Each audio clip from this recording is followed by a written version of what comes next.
바리새 시몬, 우리가 지난주 말씀 통해서 자기 집에 예수님 초청하고도 복음을 위해서는 아무런 일도 하지 않았습니다. 사랑할 줄도 몰랐고 복음을 위해서 드릴 줄도 몰랐습니다. 하지만 본인은 어떻게 생각할까? 난 하나님 위해 최선 다한다. 나는 하나님 진짜 사랑한다. 본인은 그렇게 생각합니다. 이유가 뭘까요? 자기 수준에 갇혀있기 때문입니다. 그러니까 복음을 모르고 있다는 것을 모릅니다. 한마디로 창세기 3장이잖아요. 우리도 이렇게 자기 수준이라는 것에 갇혀버리면 여러분 아무것도 못하는데 특히 복음이 안 됩니다. 많이는 들어왔기 때문에 알긴 압니다. 지식으로 알고 정보로 압니다. 그런데 실제로 내게는 복음이 안 됩니다.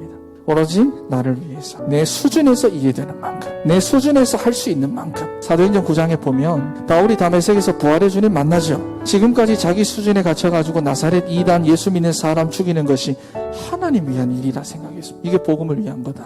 하지만 부활의 주님 만난 이후부터는 자기 수준이 뭘로 바뀌느냐?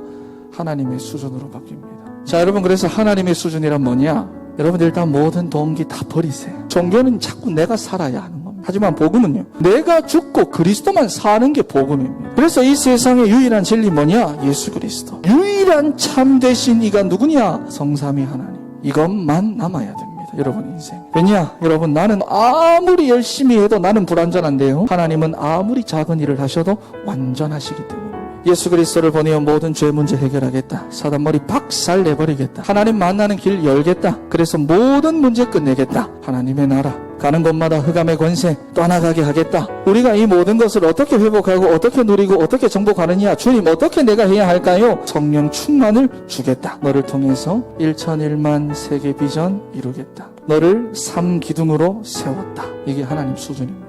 여러분, 그런데 이거 하나 넘지 못하면 어떻게 될까요? 다른 복음, 틀린 복음, 희미한 복음에 속습니다. 우리가 잘 아는 요새 노예로 가고 감옥으로 가도 진짜 복음만 제대로 잘 가지고 있으면 이렇게 총리가 되는구나, 잘 되는구나. 그리고 또 성경에 보면 또 다윗이라는 인물이 나옵니다. 똥이었고 도망자도 했지만 결국에는 왕이 됩니다. 복음은 이런 거지, 탑이 되는 거지. 스데반 진짜 잘 믿었습니다. 제대로 복음 가지고 있었는데 벌에 맞아 죽습니다. 또 바울을 보니까 루스트라라고 하는 현장에서 엄청난 핍박을 받습니다. 디모데라고 하는 제자 한 사람 때문에. 다니엘, 복음은 내 사자굴에 들어가겠다. 이게 복음이래요. 제 친구, 그리 아니하실지라도 가겠대요. 에스더, 죽으면 죽겠대요. 내 수준, 내 기준, 내 가치관, 내 생각, 여기에서 이해가 됩니까? 복음이라고 하는 게 여러분들이 원하는 복음이 뭔데요? 내 수준과 기준과 내 생각에서 못 벗어나면 여러분이 보이는 결과들을 바라보면서 계속해서 불신앙하게 됩니다. 내가 기대했던 것과 다르니까, 내가 원하는 것과 다르니까. 자, 그래서 여러분 여기서 내가 기대하던 복음은 다른 복음이라는 걸 알았어요. 틀린 복음이라는 걸 알았어요. 희미한 복음을 가지고 있다는 것을 알게 됐어요. 그러니 당연히 우리의 영은 하나님과 분열될 수밖에 없고 내 삶과 내 마음은 하나님과 분리될 수밖에 없었던 겁니다. 그러니 어떻게 되느냐? 복음과 세상 나눕니다. 교회에서는 일꾼, 세상에서는 불신자 같은 모습, 이중생활, 삼중생활. 이게 반복되면 결국은 무너집니다. 영적인 감각이 없으니까. 감각도 없는데 거기다가 뭐까지 없느냐? 방법도 없습니다. 내 전문성, 업, 진로, 여기에서 굉장히 방황합니다. 그러니 뭐도 자꾸 무너지느냐? 청년의 때부터는 경제도 자꾸 무너집니다. 그러다 문득 뭐가 보이느냐? 현실이 보입니다. 틀린 현타가 찾아옵니다. 그러니 그 다음에 완전 어디에 빠집니까? 무기력에 빠지죠.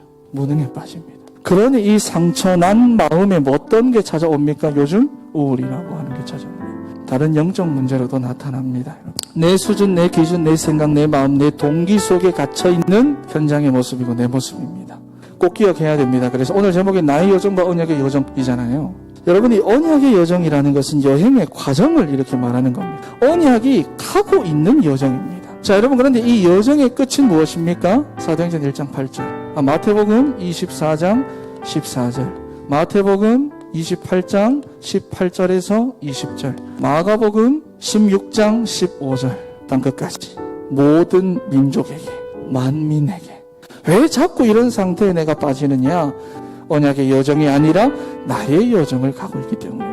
자, 여러분, 그래서 내가 이 비전과 언약 속에 있지 않으면 우리는 사실 언약의 여정이 아니라 나의 여정을 가고 있는 겁니다. 이 언약의 여정, 내 인생에서 시작된 언약의 여정은 어디에서부터 시작이 된 거냐? 예레미야 1장 5절 말씀 읽어보겠습니다. 시작.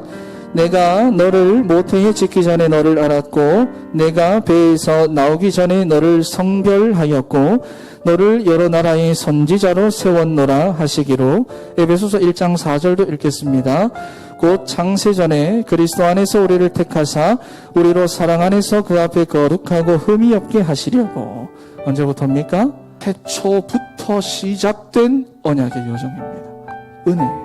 구원은 아무나 못 받습니다. 내가 예수 믿어야지. 아니면 못 믿습니다. 자, 여러분, 그렇다면 이 여정 속에서 하나님은 나를 무엇으로 세우셨냐? 이사야에 보면 빛으로 세우셨다. 베드로전서 2장 9절에 보면 왕 같은 선지자로 부르셨다. 거룩한 나라, 하나님의 소유된 백성, 언약이 가는 과정, 언약이 가는 여정 속에 내가 있어요. 그럼 내가 뭘 해야 이 언약이 가는 여정 속에서 함께합니까? 말씀 하나 붙잡아야지. 내가 그 언약을 붙잡아야 내 인생이 언약의 여정 속에 가지.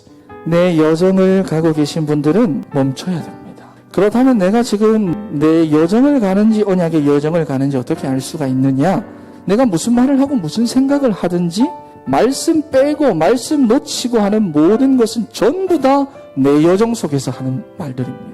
반드시 여러분 삶의 세 가지 중심을 놓치면 안 됩니다. 예배 중심, 말씀 중심, 그것 가지고 매일 묵상. 그런 우리 청년 여러분들이 되기를 바랍니다.